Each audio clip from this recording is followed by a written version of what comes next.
একটি অদ্ভুত সত্যি কথা হলো, শিশুরা কখনোই বাবা মায়ের উপদেশ মানে না, বাবা মায়ের উপদেশ শোনে না। বিশ্বাস করুন, আপনার শিশু কখনো আপনার কথা শুনবে না। সে আপনাকে দেখবে, আপনাকে দেখে দেখে সে শিখবে। সে আপনার উপদেশ শুনে শিখবে না। আপনি যেমন, সে ঠিক তেমন হবে। আপনি যেমন আচরণ করেন, সে ওই জিনিসগুলো দেখে শিখে শিখে ঠিক তেমন আচরণ করা শিখবে। তাই যদি আপনি আপনার শিশুকে ভালো মানুষ হিসেবে বড় করতে চান, তাহলে আগে নিজে ভালো হওয়ার অভ্যাসগুলো গড়ে তুলুন। আপনি যদি চান আপনার শিশু সত্য কথা বলুক, তাহলে আপনি আগে সত্য কথা বলা শিখুন।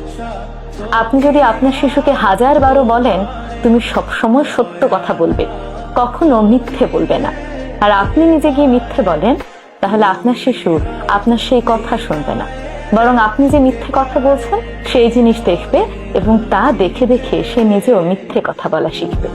তাই আপনি আপনার শিশুর মধ্যে ঠিক কোন কোন গুণাবলী দেখতে চান, সেই গুণাবলীগুলো আগে নিজের মধ্যে তৈরি করা শিখুন।